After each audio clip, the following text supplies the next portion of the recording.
He never stood on a stage, never gave a press conference, and yet he helped elect a president, funded a data weapon, and reshaped Hollywood from the shadows.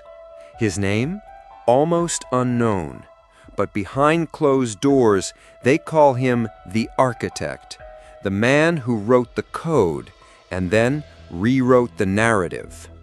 Today you'll discover the billionaire puppetmaster behind Hollywood and Wall Street, the mind that turned algorithms into power and stories into control. In the cryptic corridors of Wall Street, far from the glitz and headlines, a different kind of genius was brewing.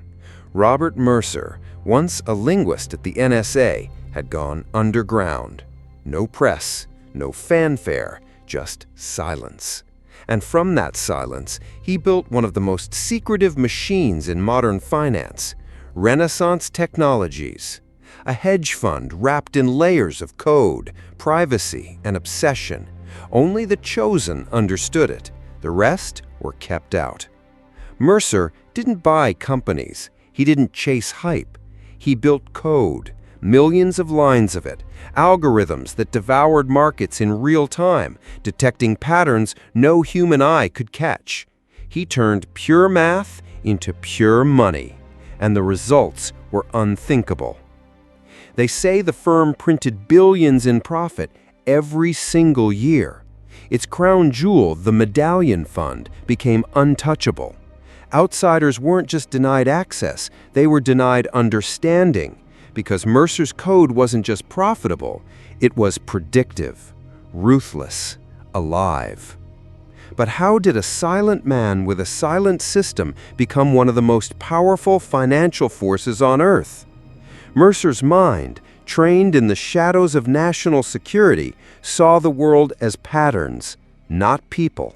He didn't need instinct. He had data. Millions of trades, thousands of signals. Each market move was a clue, each anomaly a whisper, and he listened. While the world chased headlines, Mercer's machines read between them. He didn't react to the market reacted to him. Pensions, banks, even governments, they moved in rhythm with algorithms they'd never seen, written by a man they didn't know. There were whispers, obsessive secrecy, unusual returns, rumors that no one, not even employees, understood the full picture. Renaissance wasn't just a hedge fund, it was a financial ghost ship, silent, precise, untouchable. Mercer's code became more than a fortune, it became leverage. With it, he could pull liquidity from entire sectors or inject momentum where none existed. He didn't just profit from the game, he reprogrammed it. Every ticker was a stage, every chart a script, and Mercer, the invisible director. This wasn't chance, it wasn't luck, it was orchestration. A digital empire built line by line, trade by trade, a machine that printed billions quietly. And Mercer? He stayed in the dark. Because when your fingerprints are on every dollar, the last thing you want is a spotlight. But for Mercer, the market was only the beginning. Because once you control capital, the next step is controlling narrative. Data isn't just bits on servers, it's a mirror of our minds. And Robert Mercer discovered its reflective power. What began in finance soon bled into politics, and not through speeches or rallies, but through silence. Algorithms that traded trillions would transmute into algorithms that influenced minds. It started with Cambridge Analytica. Owned and operated by Mercer-aligned operatives, it harvested millions of Facebook profiles. Likes became dossiers. Preferences turned into psychological profiles. Every click, every reaction, every share was evidence, and those digital footprints spelled influence. When an election approached, Mercer's operation didn't whisper slogans, it delivered personalized messages, crafted by data, delivered at scale. An ad to one voter pointed to fear. to another, hope. The message shifted depending on who was looking. No two people saw the same version. It was digital sculpting, individual by individual. He funded it, he powered it. Mercer didn't just follow the data, he weaponized it. The same code that predicted market shifts now predicted emotional triggers. Messages were fine-tuned down to word choice, tone, color, tested, retested, optimized, every nuance tracked, every share logged. And the results shattered records. In battle after battle, voters shifted. Politicians gained momentum not through rhetoric, but through invisible psychological nudges. Mercer wasn't pulling strings on stage, he pulled them through code, and nobody saw it. It wasn't manipulation, it was engineering behavior. And it worked in whispers. No battleground speeches, no televised debates, just messages landing in inboxes, feeds, and minds, each tuned to the simplest trigger, belief. And belief is more powerful than indoctrination. Politicians realized later. Investigators pieced it together after the fact. Dark ads, personalized persuasion. But by then, the architecture was built. Algorithms predict who you are, tailor what you see, and influence what you do. That's the power Mercer unlocked. He created feedback loops. Data fed ads. Ads triggered behavior. Behavior produced more data, and it fed the cycle again. Each campaign became a test lab, each voter a sample. Mercer's system learned, adjusted, improved, without anyone seeing the experiment. But why stop at elections? This is where Wall Street met Hollywood. Narrative manipulation isn't limited to politics. It bleeds into media, entertainment, every story we consume. If you can shape belief, you can shape demand. Viewership, donations, trust, all follow. So Mercer didn't just stop at politics. He let the narrative ripple outward. Films, documentaries, platforms, conservative media outlets. His reach extended silently through funding, strategy, connections, all under the radar. While Renaissance reprogrammed trades, Mercer's network was reprogramming minds. Without a public face, without a press conference, he wrote the scripts on screens, in feeds, in votes, and in box offices yet to come.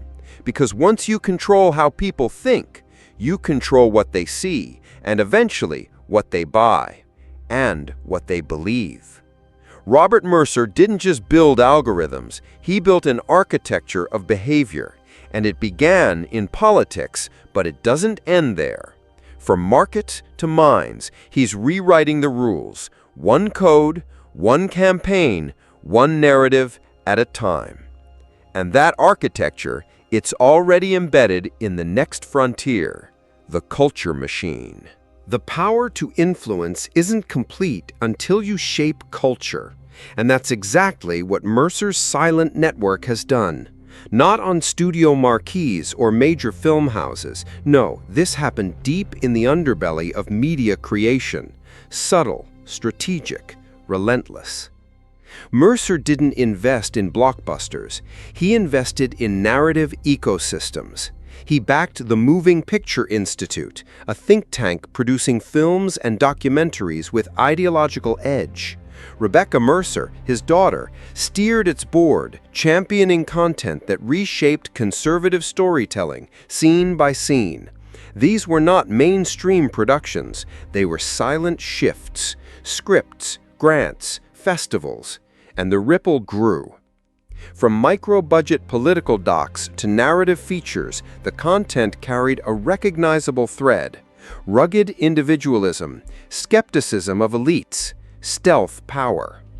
These weren't accidental biases, they were intentional storycraft.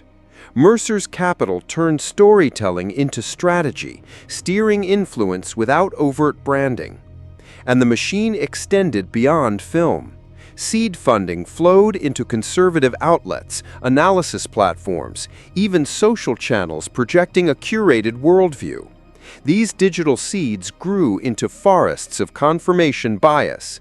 Users didn't realize they were walking through Mercer's hidden narrative labyrinth. But here's the key. This wasn't about pushing a single message. It was about controlling narrative shapes, archetypes, emotional frameworks, cultural triggers. A financial empire rewired to fund subtle story pipelines, a media ecosystem calibrated for ideological resonance. The strategy was clear: shift perception by shifting context. A documentary about government overreach, a featurette on family values, a digital series on business disruption. Each project independently funded. Together, a mosaic of ideological reinforcement. Layer by layer, Mercer's network built cultural gravity wells. Yet no credits bore his name, no on-screen associate, just the power that funds anonymity. And in absence of face recognition, people saw ideas masquerading as grassroots movements. Here's where Hollywood meets Wall Street, not in red carpets, but through narrative gravity. The same precision that optimized trades now optimized story arcs. The same data-driven mindset that sculpted election persuasion now sculpted emotional resonance. Measurement, testing, iteration. Was that scene too combative, too subtle, too on the nose? Adjust the script, recut, rerun, send again. These stories weren't left to chance, they were engineered. Audiences reacted. Festival buzz, viral clips, shares, comments, engagement. And Mercer didn't just track financial KPIs, he measured cultural impact, views, share ratios, viewer responses, a feedback loop. Narrative took on liquidity of its own. This is influence at scale. Not theatrical, not flashy, yet far more powerful. Because when you steer culture, you steer perception. And perception steers markets, elections, values, votes. Mercer's network didn't just bankroll film, they financed ideology in motion. The narrative machine grew, unchecked, no oversight, no watchdog, hidden benefactors masked in nonprofit logos, influence compact but invisible, market power extended into the psyche of society. But for Mercer, that's the endgame. Not Oscar prizes, not blockbusters, but narrative friction, cultural velocity, the unseen power that alters what millions feel, then believe, then act upon. The code traded billions, the data shaped minds, and now narratives ride the wave. Because if you can craft emotions, you can craft reality. And Mercer, always behind the scenes, always off camera, pulling strings in the culture machine. Robert Mercer never moved fast. He moved deep. His greatest play wasn't building a fund, influencing elections, or producing media. It was connecting them. Finance, psychology, storytelling, and treating them not as separate fronts, but as one battlefield. What most people miss is this: Mercer didn't chase attention, he chased architecture. He understood that wealth is temporary, belief is sticky. So he built systems that could outlast any one cycle. In the markets, he mastered time. In data, he mastered behavior. In culture, he mastered narrative. Each one was an asset class, and Mercer invested in all three. While Wall Street tracked returns, he tracked resonance. Not just what people bought, but how they felt when they bought it. Not just who voted, but how they justified it afterward. He saw narratives as economic forces. An idea could move faster than capital. A meme could shift sentiment quicker than any headline. A story could rewrite perception, making people protect the very system that exploits them. That is compound interest on belief. He didn't need to own the media, just influence the direction of its gravity. One funded film here, one seeded influencer there, a think tank, a ghost-written op-ed, a dataset feeding a headline, all scattered yet all aligned. And that's the genius. No visible hand, just pressure. Just enough to tilt the floor so everything rolled where it was supposed to. Finance served message, message shaped behavior, behavior justified policy. Loop complete. The media called it disinformation. The public called it opinion. But underneath, it was code. Not binary, psychological.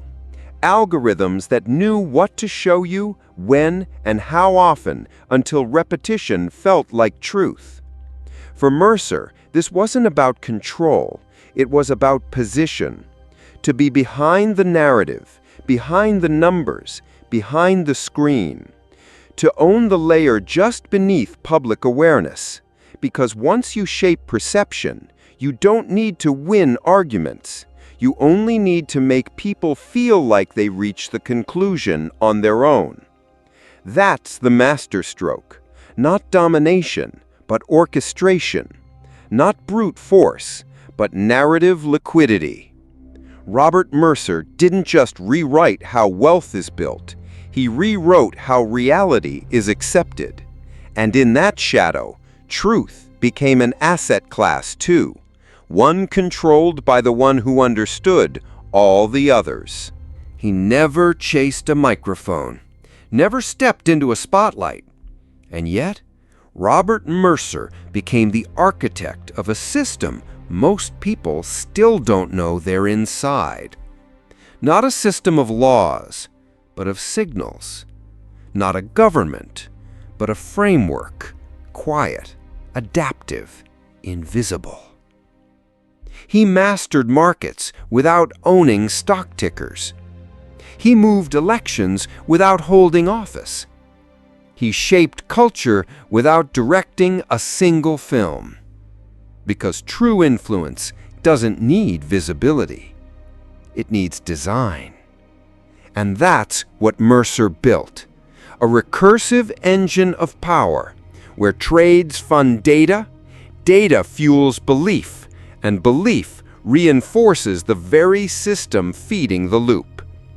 No slogans, no logos, just velocity.